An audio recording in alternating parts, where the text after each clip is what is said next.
Graça e paz a todos os irmãos e amigos que nos acompanham pelas redes sociais.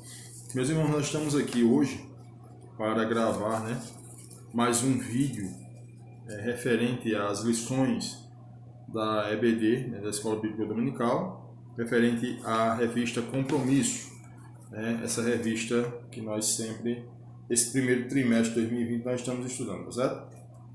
Os livros poéticos Jó, Provérbios, Eclesiastes e Cântico dos Cantos. Nós estamos hoje, viemos aqui hoje ministrar a lição de número 7, que ela tem por título Instrução Paterna, Conselho aos Filhos. Tá certo? Essa é a lição 7 do primeiro trimestre de 2020. O textual está lá em Provérbios, capítulo 7, verso 1. Tá bom? Antes de nós lermos esse texto, eu gostaria de falar para os irmãos aquilo que a gente sempre vem comentando nos nossos estudos, tá certo? Que os irmãos, essas lições que nós ministramos aqui, elas não têm de forma alguma a característica de substituir a escola bíblica dominical, tá certo? É um meio que nós achamos de estudarmos a lição junto com os irmãos, e também um meio que nós achamos de incentivar os professores da Escola Bíblica Dominical a se prepararem melhor para a lição, pesquisarem mais, usar o slide que a gente disponibiliza lá no grupo Compromisso com a EBD no WhatsApp, tá certo? O nosso canal no YouTube, o canal da Vipédio, nós temos esses vídeos postados lá, tá bom? E nós semanalmente estamos fazendo isso, tá certo? Houve um probleminha essa semana, nós não conseguimos postar a tempo, tá certo? Para nós aqui, de Campina Grande, Paraíba, Igreja Batista Jardim Paulistano, nós estaremos estudando domingo a lição 9, domingo agora, Hoje são 19, 20, 21, dia 22 de março, nós estaremos estudando a lição 9, tá bom? Eu estou ministrando a lição 7, mas até lá nós estaremos já com o vídeo pronto da lição de número 9, tá bom? Com toda essa repercussão aí de coronavírus, com toda essa repercussão aí dessas infecções que estão acontecendo pelo mundo e pelo Brasil, mas nós estaremos diariamente aqui com os irmãos, ministrando a palavra de Deus, ministrando as lições, e em primeiro lugar que o nome do Senhor seja glorificado. Tá certo? Então o título da lição, Instrução Paterna, Conselho aos Filhos. Lição 7, o texto áureo está lá em Provérbios, capítulo 7, verso 1, que diz assim: Filho meu, guarda as minhas palavras e esconde dentro de ti os meus mandamentos. Então, o que esse texto, que Salomão está querendo falar aqui, na verdade nós temos aqui um diálogo entre Salomão e um possível filho. Tá certo? Nós entendemos que Salomão aqui está instruindo um filho seu para que ele venha a ser uma pessoa bem-sucedida, não na questão financeira, mas uma pessoa bem-sucedida com relação à vida, caráter, normas, exemplo, limites, enfim, a gente vai ver isso no decorrer das lições, tá bom? Então o texto base é esse. A nossa introdução ela diz o seguinte: Provérbios é o terceiro livro que compõe os livros poéticos, Estudamos o livro de Jó, foi o livro passado que nós estudamos, e agora estamos estudando Provérbios, tá certo? Um dos livros que não está exposto aqui é o livro de Salmos, tá? Que é considerado também livros poéticos, por isso que está dizendo que Provérbios é o terceiro livro que compõe os livros poéticos, tá certo? O que são livros poéticos? São livros que nos levam a refletir e a repetir várias vezes sem se cansar, e sempre achar nova interpretação e mais entendimento, tá certo? Quando um livro poético ele é mencionado, ele é lido, são ministradas lições através dele, mensagens, enfim, é algo para que a gente reflita, a gente pense. A linguagem é uma linguagem de fácil interpretação e, na verdade, é algo que nos leva a pensar como deveria ser a nossa vida, tá? Davi, Salomão, Asaf são alguns desses autores, tá? Então, os livros poéticos, tá? Alguns dos autores desses livros, Davi, Salomão e Asaf, além de outros, tá bom? São expressões da vida comum com intenção, olha isso aqui, de ajudar as pessoas a viverem corretamente. Esses livros poéticos eles nos trazem orientações de como as pessoas devem viver de uma forma correta, tá bom? Então, para que todos vocês entendam aí, né, o sentido do livro poético, tá? Ele tem a intenção de ajudar as pessoas a viverem corretamente, tá? O ponto 1 diz assim, conselho de um pai, está lá em Provérbios, do capítulo 1 ao capítulo 4, tá bom? É importante notar que são os pais os responsáveis por ensinarem seus filhos, tanto o pai como a mãe, tá bom? Porque existe na nossa sociedade uma ideia de que o pai é que deve ensinar ao filho. E muitas vezes nós estamos pensando de uma forma totalmente equivocada, né? Pai e mãe são os responsáveis por estarem ensinando aos seus filhos, tá bom? Tanto o pai como a mãe, tá? Nenhum dos dois tem um peso maior ou menor, tá? Todos dois, eles têm a mesma responsabilidade de ensinarem a seus filhos, tá certo? O texto lá de Provérbios 1:8 diz assim: Filho meu, ouve a instrução de teu pai e não deixe o ensinamento de tua mãe, tá? Salomão, lá no capítulo 1, verso 8, ele falou isso, né? Filho meu, ouve a instrução de teu pai e não deixe o ensinamento de tua mãe. Então, nesse caso aqui, nós estamos vendo que são ambos, né? Tanto o pai como mãe, eles são responsáveis por ensinarem a seus filhos, tá? Crianças precisam de pai e mãe. Isso é uma coisa óbvia, né? Existe uma estatística que diz que crianças que são educadas sem a figura paterna ou a figura materna, né? Filhos que são criados em lares com os pais em separação, geralmente são pessoas problemáticas, certo? Porque uma figura não substitui a outra. A figura do pai, em hipótese nenhuma, vai substituir a figura da mãe. E nem a figura da mãe, em hipótese nenhuma, vai substituir a figura do pai. Então, crianças precisam de pai e mãe. Cada um ajudando no crescimento e amadurecimento dos seus filhos. Cada um, tanto o pai como a mãe, eles ajudam no crescimento e no amadurecimento de seus filhos, no entendimento, na lógica das coisas, né? Os filhos chegam para nós como um computador zerinho, sem programação, precisando que possamos instalar programas para que o software funcione perfeitamente. Então aqui o autor da lição ele faz um comparativo, tá? Dizendo que crianças são semelhantes a computadores que são comprados em lojas, computadores novos, né? Quando a gente compra um computador, na verdade, ele não vem com nenhum tipo de programação. Ele vem com, no caso, o programa padrão, né, instalado, que geralmente é o Windows, vem instalado, mas algumas coisas faltam, né? Um antivírus falta a questão também de algum programa para digitação de texto, enfim. Então ele vem zero, ele vem sem nenhuma instalação. E essa instalação, né, ela deve ser feita para que o software, no caso o programa, o computador, a sua memória, funcione corretamente, no caso o processador de um computador, tá certo? A máquina vem com a capacidade de reproduzir, porém a instalação deve ter os programas certos, certo? A criança, quando ela vem com uma capacidade enorme de reprodução de informações, né? E cópia de exemplos, tá? Mas isso tudo tem de haver a instalação dos programas certos, tá bom? Orientações corretas de como se proceder no decorrer ou diante da vida, né? Então, o autor aqui ele faz uma comparação de um computador novo e uma criança, né? Ambos eles têm capacidade suficiente para instalar programas, que sejam instalados programas nele. Porém, esses programas têm de ser programas corretos e confiáveis. Que programas estamos colocando na mente dos nossos filhos? Isso é uma pergunta. Quais os programas que estamos colocando na mente dos nossos filhos? Precisamos, em primeiro lugar, dar exemplo para que os programas que serão instalados não sejam de origem pirata.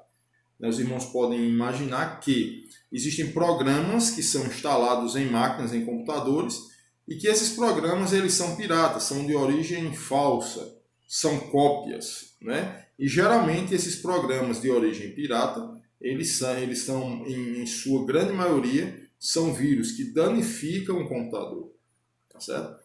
Então, como o autor está dizendo, precisamos em primeiro lugar dar exemplo para que os programas que serão instalados não sejam de origem pirata, mesmo que haja ou tenha a intenção de haver uma instalação de um programa pirata, de uma ideia errada, de um procedimento errado. Mesmo assim, se nós estivermos dando exemplo aos nossos filhos, eles não permitirão que tais informações alcancem as suas mentes, né? Pode ser que alguém até diga, até mencione alguma informação incorreta, mas como eles vão ter exemplos, eles de forma alguma irão aceitar essas informações, tá? Somos responsáveis pelo cuidado físico, mental, emocional e espiritual dos nossos filhos. Nós, pais, somos responsáveis por esses cuidados, né? Tanto físico, mental, emocional e principalmente, né? Um dos pontos mais, vamos dizer assim, negligenciados pelos pais é a questão espiritual. Tá bom? As pessoas, os pais, colocam uma responsabilidade no pastor, colocam responsabilidade na igreja, enquanto isso, pastor e igreja são complementos de uma disciplina, tá certo? Mas o ensinamento tem que partir do pai e da mãe. Mas muitos pais estão preocupados com bons colégios, que seus filhos possuam bens, mas nunca se preocupam com a formação moral e espiritual da criança. Olha o que esse texto diz, né? Tem muitos pais que estão preocupados com o futuro material do seu filho, que não é nada errado. Não existe pecado nisso, tá certo? Mas estão esquecendo do principal, né? Uma formação moral e espiritual de uma criança. Muitos pais estão negligenciando aqui nessa área. Alguns pais terceirizam para a igreja a responsabilidade do ensino da palavra de Deus e se esquecem que são eles que devem realizar a instalação dos programas certos. A igreja é um complemento, como a gente falou. A tarefa principal é dos pais, tá certo? Se o filho é ensinado dentro de casa, é instruído dentro de casa, é encorajado dentro de casa a servir ao Senhor, tá certo? A andar no caminho correto, tá? A igreja, ela é um complemento. A igreja ela vai complementar esse ensinamento. Não vai se responsabilizar por esse ensinamento, porque a responsabilidade é total dos pais, tá bom? Os conselhos de ambos não podem ser apenas de citações, mas de vivência, tá certo? Faça o que eu digo, mas não faça o que eu faço. Isso é um ditado popular que há décadas a gente escuta isso. Faça o que eu digo, mas não faça o que eu faço. Quer dizer, o camarada ensina verbalmente, mas não ensina com a vida. Salomão aqui está dizendo, né? Que tem de ser com vivência, tem de ser com exemplo, tem de ser com o dia a dia. Tá certo? Esse texto de Provérbios 4, verso 10 diz assim: ouve, filho meu, e aceita as minhas palavras, e se multiplicarão os anos da tua vida. Olha que promessa que existe aqui nesse texto de Provérbios 4, 10. Tá certo? Nós vemos hoje que as coisas estão um pouco fora do seu eixo. Quando eu digo isso, são os princípios que estão distorcidos. Os valores estão distorcidos. Tá certo? Há alguns anos atrás nós tínhamos a ideia, e o curso natural da coisa é isso que eu vou dizer aos irmãos agora, tá certo? Do pai, do filho sepultar o seu pai. Isso é algo, é vida, tá certo? A tendência normal da coisa são os filhos sepultarem os seus pais. Nós estamos vendo hoje, nos nossos dias, o contrário. Muitos pais estão sepultando os seus filhos. Tá certo? E muitas vezes a causa dessas mortes é justamente isso. Filho meu, aceita as minhas palavras e se multiplicarão os anos da tua vida. Filhos, nos nossos dias atuais, no século XXI, não querem ouvir orientação de ninguém, principalmente de pai e de mãe. E estão enveredando por caminhos perigosos e algum desses caminhos até de morte, sem retorno. Tá certo? Então os filhos têm de verem isso, né? Tem que ter cuidado com essa questão. Para desafiar um filho desta forma é preciso ser um exemplo. Para desafiar um filho a dizer assim, olha, faça o que eu faço.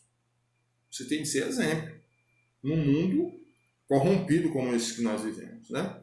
O que podemos esperar de uma geração que não aprende parâmetros morais e espirituais? A gente não pode esperar nada. O que é que eu posso esperar de uma geração que ela vive sem limites? Os jovens de hoje, eles não têm limites para nada. Os jovens de hoje querem namorar e fazer sexo com suas namoradas. Os jovens de hoje querem usar drogas. Os jovens de hoje querem ir para as baladas da vida e querem pernoitar nas baladas e querem ter filho fora de um casamento e querem ter uma vida sexual ativa quando não é para ter essa vida sexual ativa, onde a Bíblia diz que o sexo ele é permitido por Deus só após o casamento, tá? Quando a Bíblia diz que o homem deixará seu pai e sua mãe e vai se unir à sua mulher e os dois serão uma só carne. Então, o que a gente vai esperar de uma geração que não aprende parâmetros morais e espirituais? Na verdade, nós não podemos esperar algo de bom. Sempre vai ter uma interrupção no meio do caminho, porque as coisas não estão fluindo como deveriam fluir. Não estão caminhando como deveriam caminhar, certo? A responsabilidade dos pais com a educação dos seus filhos é grande. E precisam estar atentos ao vírus. Lembra lá que eu falei de vírus, né? Passados pela mídia, onde cada um faz o que bem entende e não precisa prestar contas a ninguém. O que vale é o ter e não o ser. Existem pessoas hoje que não têm escrúpulo algum, não tem limite nenhum, tá certo? E pensam que a vida é como se fosse a casa dele. Uma casa que ele dita as regras, o filho é quem dita as regras. A casa onde o pai obedece ao filho e não é o filho que obedece aos pais. Tá certo? Então a responsabilidade é grande dos pais, que precisam orientar os seus filhos desde pequenos, os limites que eles precisam ter. Tá? Filhos são limitados. Filhos não são pessoas que chegam para mandar ou para ditar regra, não. Eles são pessoas que chegam até a gente e que a gente deve instalar essas orientações na mente dele para que eles entendam que existe limite, que existe alguém, humanamente falando, que é superior, no caso pai e mãe, que precisa estar orientando e sendo também respeitado. Os vírus acabam com o nosso sistema. Na sociedade, eles atacam nossos filhos. Quantas e quantas vezes, né, o pai e a mãe passam a vida inteira ensinando ao filho a maneira de proceder, como agir, como andar, como caminhar, e o filho entra numa faculdade, entra numa universidade, e com 2, 3 semanas o filho está totalmente rebelde ou enveredando por outros caminhos, porque os colegas, os professores disseram que aquilo ali é um estilo de vida, é melhor para ele. Enquanto o pai e a mãe passou anos e anos ensinando, mostrando, né, querendo tirar o filho do mau caminho, enquanto por pouco tempo, né, as coisas mudam de uma forma extravagante. Quais são os antivírus que precisamos implantar em nossos filhos? O que é um antivírus? Um antivírus é um programa que é instalado nos computadores que eles acabam com os vírus, né? Então nós vamos ver quais são os antivírus que precisamos implantar em nossos filhos. O que é que nós devemos ensinar? O que é que nós devemos usar como complemento de uma boa conduta para os nossos filhos? Exemplo cristão é um deles, tá certo? Mostrar que realmente você é um crente na pessoa de Cristo. Ensino da palavra, ensinar as escrituras sagradas ao seu filho. Total dependência de Deus. Estamos passando por um momento no mundo todo em que um vírus tem implantado o caos no mundo. Em que um vírus tem promovido, né, a falta de fé das pessoas, em que um vírus tem deixado pessoas sem dormir. E muitas dessas pessoas um dia aceitaram Jesus como Senhor de sua vida. E muitas dessas pessoas não entenderam que nós, eu e você, somos totalmente dependentes do Senhor. Não existe político, não existe governo federal, não. Nós somos dependentes do Senhor.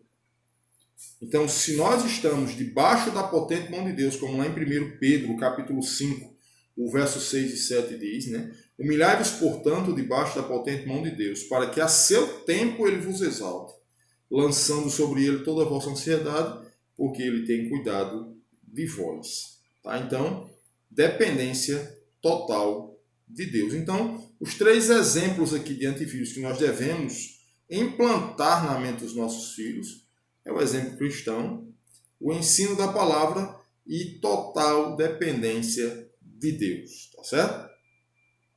Vivendo dessa forma, apresentaremos para os nossos filhos como ser um pai e uma mãe segundo o coração de Deus. O que é que Deus quer de um pai e de uma mãe? Que eles ensinem a criança no caminho que ela deve andar.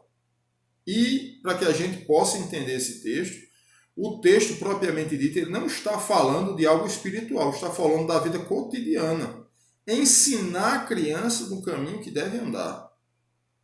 E até ela chegar na idade adulta, ela não vai se desviar dele. Honestidade, prudência, zelo, misericórdia. Coisas que nós precisamos vivenciar nessa terra. Certo? Hoje em dia nós vemos que quando uma pessoa acha um valor e sabe quem é o dono daquele valor e vai devolver, isso é uma coisa extraordinária. Que na verdade deveria ser uma coisa normal. Se você acha algo e esse algo que você achou pertence a fulano de tal e você conhece fulano de tal, você sabe onde fulano de tal se encontra, nós temos a obrigação de devolver, porque não é nosso. Diferentemente quando se acha alguma coisa, uma quantia, algum bem, que ninguém questionou, ninguém reclamou, você não sabe de quem é, você achou. Agora, você sabendo a quem pertence, né? E a pessoa vai devolver, isso hoje em dia é motivo de nego estar filmando, estar postando vídeo, porque é algo extraordinário, quando deveria ser algo normal, né? Por falta de conhecimento, por falta de orientação. Então, pais, pai e mãe, segundo o coração de Deus, são esses pais que ensinam uma vida prudente aos seus filhos, tá? Precisamos buscar essas atitudes a cada dia, pois não recebemos o bebê com manual de instrução. A gente precisa buscar esse conhecimento todo dia, nós como pais, e precisamos passar para os nossos filhos, porque eles não vêm com manual de instrução, dizendo tem de ser assim, tem de ser assado, enfim. Né? Eu só tenho um filho, minha filha, né? Eu só tenho uma filha, mas tem pessoas que têm 2, 3 filhos. E para quem tem mais de um filho sabe, filho do mesmo pai, filho da mesma mãe, porém com temperamentos diferentes. São seres humanos, isso é normal, né? Cada um que chega é diferente, mesmo sendo filho do mesmo pai e da mesma mãe. São diferentes, né? São bem diferentes cada um. O segundo ponto da lição é celebrando a sabedoria. Ao mesmo tempo que Salomão aconselha o filho na instrução fundamental para a vida, ele também celebra a sabedoria nos versículos de 1 a 4. O autor oferece 3 condições. O que é que o autor oferece aqui? Se aceitares as minhas palavras, se clamares por discernimento, se buscares entendimento. Lembrem que a conjunção se é condicional, aceita-se ou não. Então, quando há uma celebração da sabedoria, né, o autor oferece 3 condições para que você possa celebrar a sabedoria. Aceitar as palavras do Senhor. Se aceitares, o homem pode aceitar ou não. Se clamares por discernimento, o homem pode clamar ou não. Se buscares entendimento, o homem pode buscar ou não. Então, esse se é condicional. O homem pode aceitar, como pode não aceitar. Tá certo? Eu lembro daquele texto lá no livro de Êxodo, quando diz assim, o próprio Deus, ele diz, ei, eis que vos proponho a vida e a morte, a bênção e a maldição. Ele dá uma dica, diz assim, escolhe, pois, a vida para que vivas. Ele colocou os dois caminhos diante do homem e ainda deu uma dica, escolhe a vida para que vivas, a bênção para que vivas, né? Então, o homem tem o direito, o poder de escolha, ou aceita ou não. É uma escolha que tem suas consequências. Toda escolha que nós fazemos nessa vida, nessa terra, tem suas consequências. Toda escolha. Não fugimos dessa regra. Tá certo? O sábio Salomão orienta os pais a desafiarem seus filhos pela busca da sabedoria, que é um presente de Deus. Não entenderás o temor do Senhor e acharás o conhecimento de Deus. Provérbios 2:5. Só acha-se sabedoria aos pés do Senhor. Não existe uma questão de sabedoria humana, onde o homem adquire uma sabedoria humana, não. A sabedoria, ela é algo divino, ela provém de Deus, tá certo? O homem pode ser inteligente demais, o homem pode ser culto demais, mas sábio, a sabedoria, ela só provém do Senhor. As consequências boas dessa busca estão narradas no restante do capítulo, bem como os resultados negativos pela não obediência a elas. Então, essas consequências boas, as consequências boas dessa busca estão narradas no restante do capítulo, bem como os resultados negativos pela não obediência a ela. Então, vai existir algo negativo se você não obedecer, né? Vai existir algo negativo se você não obedecer. E vai existir algo positivo, bênção, se você, na verdade, obedecer. Tá? É fato consumado que todas as escolhas que fazemos na vida têm suas consequências. Toda escolha que fazemos na vida tem suas consequências. Existem algumas escolhas que não trazem consequências drásticas. Um exemplo, eu tenho uma camisa amarela e uma camisa verde. Com qual camisa eu saio?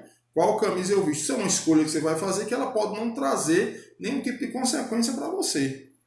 Tá? Mas a escolha de você ter um filho fora do casamento é algo que você pode escolher ter e pode ser não. Com certeza você vai ter consequências drásticas no decorrer de toda a sua vida. Então existem consequências que são pesadas, né? Serão boas ou más, dependendo do tipo de escolha tomada. As consequências, né, as escolhas, elas serão boas ou más, dependendo do tipo de escolha. Né, as consequências poderão ser boas e poderão também ser más. Para que nossos filhos façam as escolhas boas, é preciso que eles vejam em nós esse cuidado, em buscar ao Senhor pela orientação e sabedoria em tudo o que fazemos. O que é que o filho vai ver o pai fazer, a mãe fazer? Não é discutir, não é brigar, não é xingar o marido, não é estar em pé de guerra dentro de casa, não. O que o filho vai ver como exemplo é um pai e uma mãe dependente do Senhor. É um pai e a mãe que está passando por uma situação difícil e ele se ajoelha diante do Senhor e diz, Deus me ajuda, porque eu dependo do Senhor. Então isso é exemplo para os filhos, né? Estamos sendo vigiados 24 horas por dia, tanto pelos olhos dos filhos mais maduros, como pelos olhos dos filhos mais jovens. Estamos sendo vigiados. O pai e a mãe é vigiado 24 horas por dia. Devemos ter sabedoria no falar, no agir, no comportar e no tratar os familiares e etc. Temos de ter sabedoria nessas condições. Para quê? Para que alguém, né, que está nos observando depois venha dizer, você está me pedindo para fazer determinada coisa e você mesmo não faz. Então temos de ter cuidado com isso, somos vigiados, tá? Devemos passar exemplos dignos de serem copiados. Temos de passar exemplo onde as pessoas digam assim, eu vou fazer semelhante ao que fulano está fazendo. Eu vou fazer semelhante ao que fulano fez ou está fazendo. Né? Porque são exemplos dignos de serem copiados. Isso é fácil? Claro que não. Mas é o que Deus espera de nós. E as orientações estão nesse rico texto de Provérbios. Não é fácil. Não é fácil. Mas é o que Deus espera de cada um de nós. O terceiro ponto, o temor do Senhor é a base da vida. Está lá em Provérbios 3. No capítulo 3, o autor faz um desafio maior, que é confiar em Deus e honrá-lo. Não basta confiar. É preciso que o comportamento vivido a cada dia seja uma maneira de honrar ao Senhor. Um dia uma pessoa chegou para mim e disse assim: Davi, o crente pode beber, tomar cachaça, tomar cerveja, uísque, enfim. Eu disse: rapaz, eu não vejo. Eu disse assim a ele: entendo o que eu falei. Eu disse: o crente ele está livre para fazer o que ele quiser fazer. Mas tem um texto bíblico que diz assim: quer comais, quer bebais, quer façais qualquer outra coisa, fazei tudo para a glória de Deus. Aí eu pergunto: se a Bíblia diz, quer comais, quer bebais, quer façais qualquer outra coisa, que tudo seja feito para a glória de Deus, onde é que Deus está sendo glorificado quando eu bebo minha cerveja? Onde é que Deus está sendo glorificado quando eu vou tomar minha dose de uísque ou minha cachaça? Enfim, é para a glória de Deus, meu irmão, isso aí. Se não é para a glória de Deus, não pode ser feito. Se não é para glorificar o nome do Senhor, não é para ser feito. Então tem pessoas que perguntam: a Bíblia diz que não beba. Realmente, não tem texto na Bíblia. A Bíblia diz que nós não devemos nos embriagar. Mas não tem um texto específico dizendo assim: não beba. Não tem. Mas existem textos que nos levam a entender que aquilo não é benéfico para a minha vida. Como esse que eu citei agora. Quer comais, quer bebais, quer façais qualquer outra coisa. Que tudo seja feito para a glória de Deus. Tá? Então, o comportamento vivido a cada dia seja uma maneira de honrar a Deus. O meu comportamento e o seu a cada dia, que Deus seja honrado na nossa vida. O sábio não só aconselha o filho a ouvir suas orientações para um viver honesto, mas a honrar o Senhor pela sua retidão de caráter e compromisso com o Senhor. Tá? Salomão ele não só aconselha o filho a ouvir suas palavras, mas também ao filho seguir o seu exemplo. Porque seguindo o exemplo dele, o filho também estará honrando ao Senhor. O texto de Provérbios 3,7 diz assim: não sejais sábios a seus próprios olhos, teme ao Senhor e aparta-te do mal. Né? Tema a Deus e afaste-se do mal. O que é aparência? O que é o mal? O que é a aparência do mal? Né? A aparência do mal é você estar próximo a pessoas que estão fazendo algo errado, mesmo que você não esteja fazendo, mas que aquilo ali não vai honrar e nem glorificar o nome do Senhor. Então, aquilo é a aparência do mal. Se eu estiver junto com aquele grupo de pessoas, eu estarei passando para as outras uma maneira de viver errada diante das Escrituras Sagradas. Então, eu não posso coabitar com essas ideias, eu não posso coabitar com esses pensamentos. Tá certo? Então, não seja sábio aos seus próprios olhos, teme ao Senhor e aparta-te do mal. É uma advertência interessante, pois muitas vezes achamos que sabemos o que estamos fazendo ou decidindo, mas na realidade estamos tomando caminhos que nos distanciam de Deus. Muitas vezes nós estamos tomando decisões em que essas decisões vão ter consequências de um caminho em que nesse caminho eu vou estar me afastando de Deus. Certo? Lembram lá da história de Sansão? Né? Sansão ele tinha um pacto com o Senhor, ele era nazireu. Não podia subir a sua cabeça navalha. Ele tinha de ser um cara cabeludo. Era onde estava o segredo dele com o Senhor. O voto que ele fez, o voto que foi feito, que a mãe dele fez. E Sansão brincou com o Senhor. Ao encontrar Dalila, ela começou a importuná-lo, perguntar qual o segredo da sua força. E ele começou a dar dicas, né? Se fizer 7 tranças no meu cabelo, se fizer com tear, né? Começou a mostrar a sua fraqueza. Começou a falar para uma pessoa que não tinha compromisso com o Senhor. Ele começou a desvendar o mistério que ele tinha com Deus. E vejam a trágica vida, foi o final de vida de Sansão. Trágico. Né?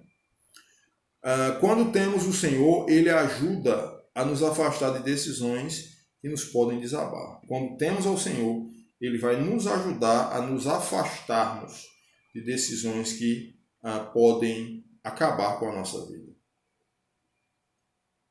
Muitos tomam decisões sem analisar todos os dados e nem perguntam ao Senhor. E quando vem o estrago feito, na maioria dos casos não tem como voltar atrás. Foi aquilo que eu falei, né? A menina, ela decide ter um filho do namorado. Ela acabou com a sua juventude. A menina com 13, 14, 15 anos é uma menina. Vai cuidar de uma criança. Sem o mínimo de experiência, muitas vezes, se um pai está por perto, ela vai passar por dificuldades tremendas e não volta atrás. Não volta atrás. Esse conselho é válido especialmente nos dias em que vivemos. Muita sabedoria e dependência do Senhor para decisões é uma atitude fundamental para a nossa alegria e paz interior. Muita sabedoria, né, para decisões, né, com relação à dependência ao Senhor, é uma atitude fundamental para a nossa alegria e paz interior. Depender de Deus. Depender totalmente do Senhor. Tá? O quarto ponto, cuidado com decisões perigosas. Nos capítulos 5, 6 e 7, ele mostra as armadilhas que aparecem e se não tivermos cuidado e discernimento do Espírito de Deus, corremos o risco de ceder às tentações e fazer decisões erradas. Tá certo? O que é que ele mostra aqui para a gente? O autor não faz metáforas usando figuras para ilustrar, mas vai direto ao assunto. Toca na fonte de tentação quanto ao sexo, adultério, prostituição, na preguiça e nos fiadores. Em todos eles, apresenta a prudência como base do comportamento. Então vamos ver o que é que ele fala aqui, tá? Descreve a mulher adúltera que sorrateiramente consegue o que deseja e a prostituta que vende seu corpo. Tanto um caso como o outro, o arrependimento chega. A mulher sorrateira é aquela que lá no teu trabalho ela está importunando a tua mente. Você tem sua esposa, ela está trabalhando, ou ela está em casa, você está trabalhando. E aquela mulher sorrateiramente, né? Delicadamente, ela começa com perguntas, com indagações, né? Com apontamentos que levam a um pecado, insinuações, que muitas vezes, se nós não tivermos firmados na rocha que é Cristo, nós podemos cair. Tá? Da mesma forma a prostituta, né? Que vende o seu corpo, né? Por dinheiro, né? Tanto um caso como o outro, o arrependimento chega. Tanto a mulher prostituta, como a mulher que é sorrateira, que vai delicadamente seduzir o homem, como também o homem que cede a essas tentações. O arrependimento vai chegar. Com certeza, o arrependimento vai chegar. Provérbios 5, de 3 a 5, diz assim: porque os lábios da mulher estranha destilam favos de mel, e o seu paladar é mais suave do que o azeite. O que é que diz assim? A mulher sorrateira, aquela mulher que vai seduzindo com inteligência. Mas o seu fim é amargoso como o absinto, agudo como a espada de dois gumes. Os seus pés descem para a morte, os seus passos estão impregnados do inferno. O texto, ele fala que de algo que é doce feito favo de mel. E o seu paladar é mais suave do que o azeite. É algo bonito, algo agradável de se ouvir, algo desejável aos olhos. Mas o segundo ponto diz assim, ó, mas o seu fim é amargoso como o absinto, agudo como a espada de dois gumes. Os seus pés descem para a morte e os seus passos estão impregnados no inferno. É algo perigoso. Né? Está lá em Provérbios 5, de 3 a 5. Por isso, Salomão chama a atenção para que essas decisões perigosas e destruidoras não sejam tomadas. Ele enfatiza que essas decisões perigosas não devem ser tomadas. Outro fato é a preguiça. O autor da lição informa que quando criança, seus pais sempre falavam versículos da Bíblia para que o mesmo aprendesse. Logo, o que mais se lembrava era Provérbios 6,6, que diz assim: vai ter com a formiga o preguiçoso, olha para os seus caminhos e ser sábio. Esse texto, falado por Salomão, Salomão orienta ao preguiçoso que ele vá ter com a formiga, que ele aprenda com a formiga. Se os irmãos prestarem atenção, numa colônia de formigas, existem regras, né? Existem limites em uma sociedade, vamos assim dizer, de insetos. Cada um cumpre sua função. Então aqui ele está dando um tapa na cara do preguiçoso, né? Em uma colônia de formigas existe uma ordem, regras e limitações. A formiga rainha ou chefe dita as regras, passam o verão todinho armazenando comida para que no inverno estejam seguras. Não param nem se cansam. Manhã, tarde e noite elas trabalham, sem reclamar, apenas cumprem a função que cada uma tem. Trabalham. Então vai ter o preguiçoso com a formiga, aprende com ela, né? O preguiçoso é aquele que se aproveita da boa vontade do outro. Há pessoas que realmente precisam de ajuda, mas há outras que se acomodam e não procuram sua dependência financeira. Sempre estão na dependência. Então precisamos entender, diferenciar o preguiçoso do necessitado. O preguiçoso é aquele que se aproveita de uma oportunidade. E o necessitado é aquele que precisa de uma ajuda esporádica. Né? Eu já precisei de uma ajuda esporádica. Precisei de uma ajuda hoje. Mas amanhã eu não preciso mais dessa ajuda. Já o preguiçoso, ele se aproveita da situação. Eu preciso hoje, preciso amanhã, vou precisar sempre. Esse camarada, ele não é um necessitado. Esse camarada é um preguiçoso. Tá? Uma coisa é necessidade, outra é preguiça. Uma coisa é estar necessitado. Outra coisa é preguiça. Outro tema é o fiador, que é aquele que assume a dívida junto com o outro. Caso aquele que fez a dívida não pague, logo o fiador é responsável. Então tem que ter cuidado com isso aí, tá certo? Em nosso tempo, por causa da desconfiança, em todo empreendimento precisamos de fiadores para garantir o pagamento. No nosso tempo é assim. Precisamos de pessoas que garantam, de fiadores que garantam o pagamento daquela dívida. Há muitos anos o fiador era a palavra do comprador. Mas, infelizmente, hoje não podemos agir assim por causa da quantidade de desonestos, inclusive alguns com quem convivemos. Lamentável. Leamos o capítulo 6, de 1 a 5 de Provérbios, que diz assim: Filho meu, se ficastes por fiador do teu companheiro, se destes a tua mão ao estranho, e te deixastes enredar pelas próprias palavras, e te prendeste nas palavras da tua boca, faze, pois, isto agora, filho meu, e livra-te, já que caíste nas mãos do teu companheiro. Vai, humilha-te e importuna o teu companheiro. Não deis sono aos teus olhos, nem deixes adormecer as tuas pálpebras. Livra-te como a gazela da mão do caçador e como a ave da mão do passarinheiro. Né? Cuidado redobrado com isso aqui. O quinto ponto, filho, guarda as minhas palavras, está lá em Provérbios 7. O texto-chave é o versículo 1 do capítulo 7, que diz assim: Filho meu, guarda as minhas palavras e esconde dentro de ti os meus mandamentos. É o texto áureo, né, dessa lição.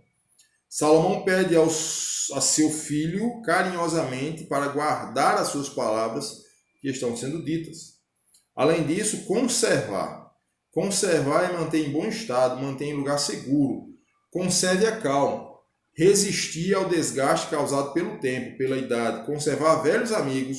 Conservar é mais que apenas guardar. Conservar é manter. Tá certo?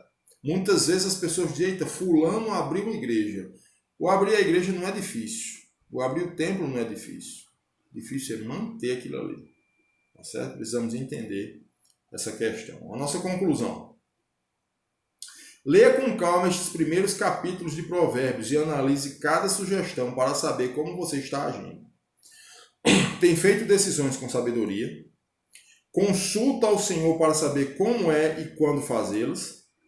Quais conselhos dados por Salomão têm sido difíceis para você colocar em prática? Então, meus irmãos, essa foi a nossa lição de número 7, tá certo? Nós estaremos aqui postando, acredito que amanhã, a lição de número 8, tá certo? Que ela tem por título, a lição 8, ela tem por título, deixa eu pegar aqui o título da lição 8. exaltação à sabedoria, uma lição muito boa, uma lição muito simples de se entender, mas de muito proveito para a nossa vida, tá bom? Então que Deus nos abençoe, que nós possamos ter uma vida que honre e glorifique o nome do Senhor, que Deus possa nos abençoar, tá?